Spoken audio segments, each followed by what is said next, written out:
finances, and the SACCO subsector is optimistic of a better year as the sector slowly rebounds following a lull. According to SACCO operators and regulators, the increase in membership portends good tidings for the industry. In the midst of these tough economic times, SACCOs continue to withstand the test of time. And our unique member-based model, together with good corporate governance, has enabled the sector to grow, proving our resilience. And this was evidenced in the growth of membership in the SACCO sector to 5.4 million members in 2020. That is as per the SACCO report. Let me also ask for your support in growing Cusco business as the board and management continuously innovates to offer value-based products and services at the lowest cost possible. We also confirm that the diversification plan that we were granted in 2016 is complete as you had instructed. I'm aware that the SACCOs, especially those ones based on hospitality, whereby we have quite a number of them at the coast and even here in Nairobi. I know they were really affected because most of them, they closed their business, and some they could not get even remittances. But I'm happy to know that in the last about 1 year, a number of them are coming back and they are on the right trajectory. I encourage all the SACCOs here, in the spirit of our cooperation as provided in the cooperative principles, let us try to support them wherever possible so that also they can be able to offer services to their members. Well, the International Monetary Fund has warned that the impact of the war in Ukraine on food and fuel prices threatens progress made by African economies in recovering from the pandemic. The international lender expects growth in sub-Saharan Africa to slow to 3.8% in 2022 from 4.5% last year. National Treasury has already lowered its growth outlook for the year from 9% to 6.7%. due to risks associated with Russia's invasion of Ukraine. Though the economy expanded by 7.5% in 2021, it is already reeling from the effects of the war in Eastern Europe. Inflation touched a high of 6.47% from 5.56% in March as prices of fuel, cooking oil, and milk rose to record highs.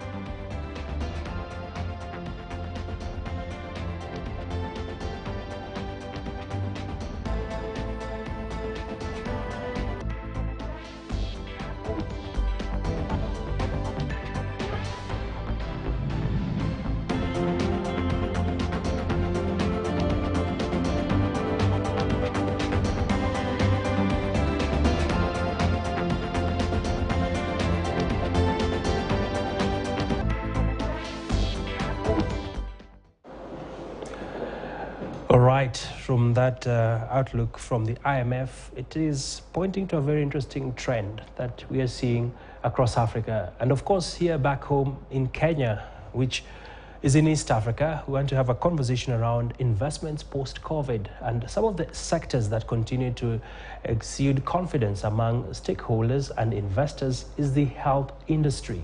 And right about now, we're joined by Joseph Voitiki, the CEO for Max International. Thank you for joining us.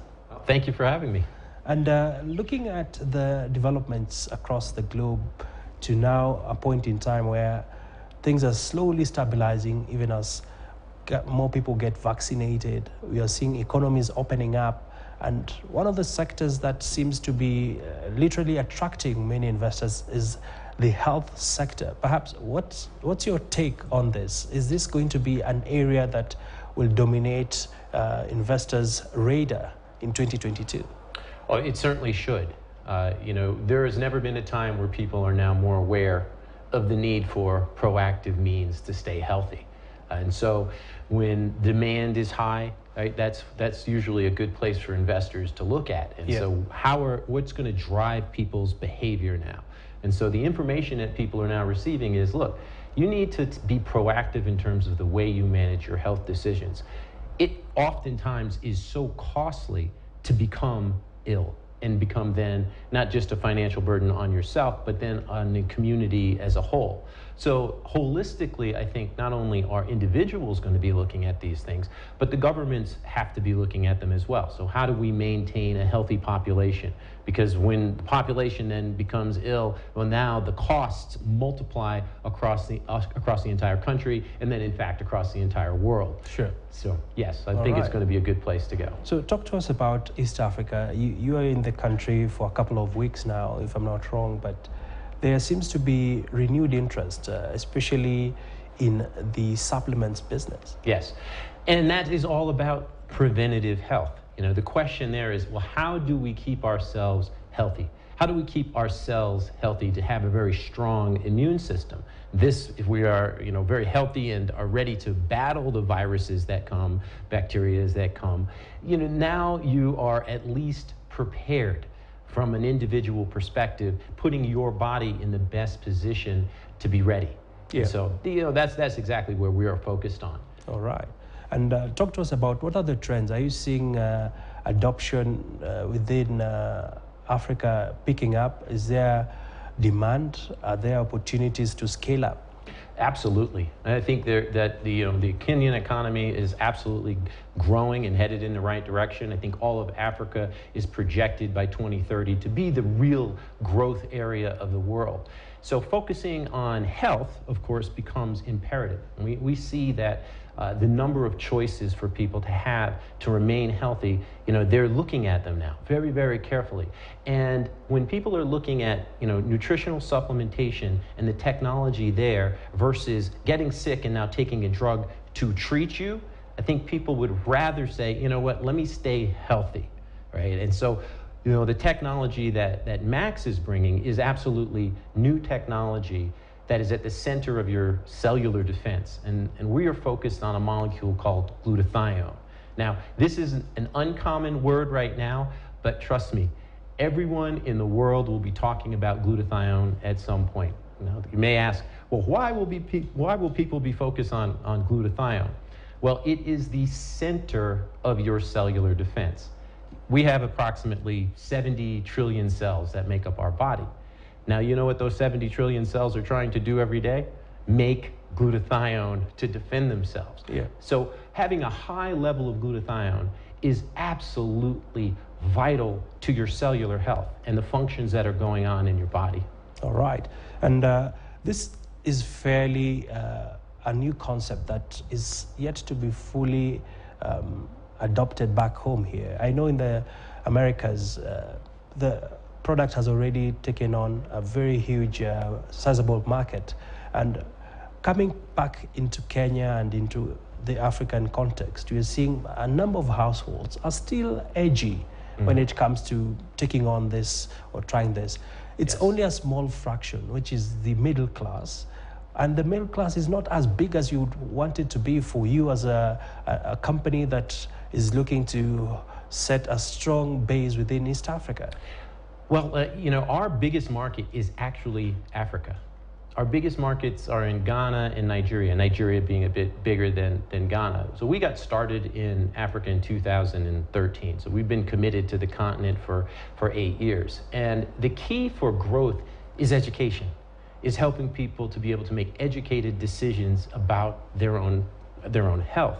You know, so we really focus on that aspect, doing trainings, doing presentations, having materials on our website, you know, max.com, so people can learn about what glutathione is and what is the technology, the actual technology behind our products. You know, one of the things that we saw earlier in one of your earlier news pieces about the president speaking in Switzerland, you're talking about a transfer of technology.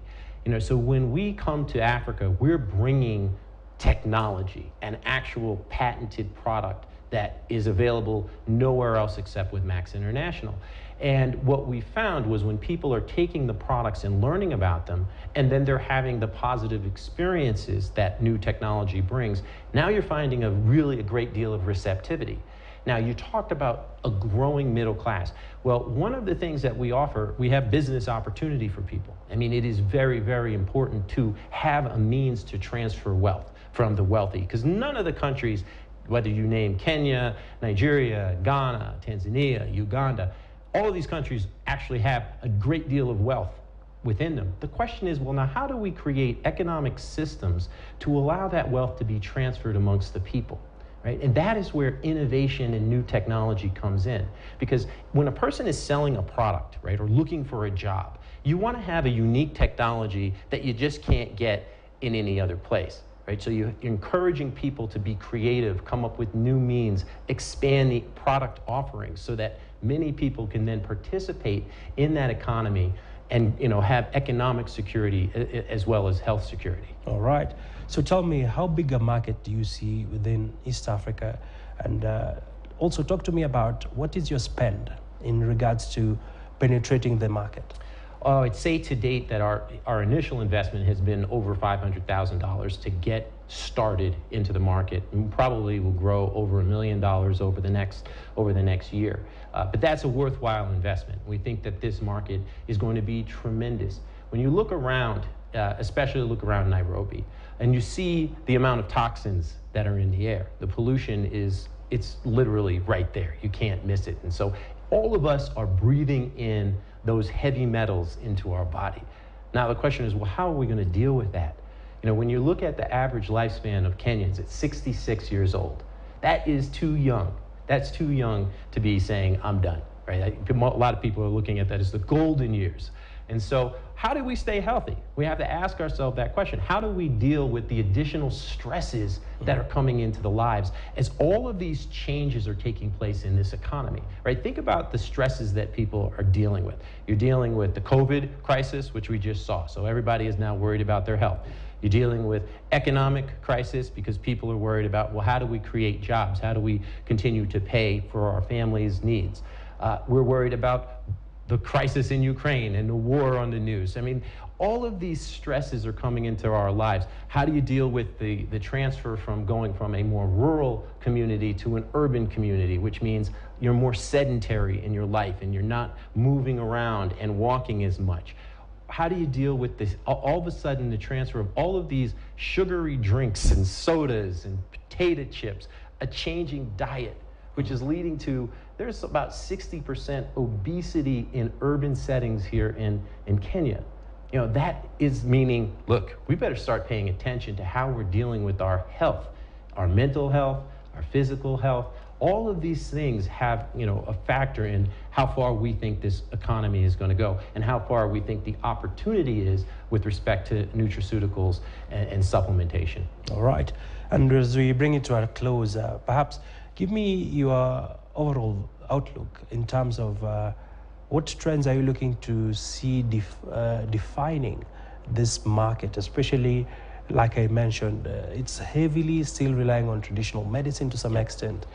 And so we are approaching it, if you look at Max's technology, our technology is called ribosine.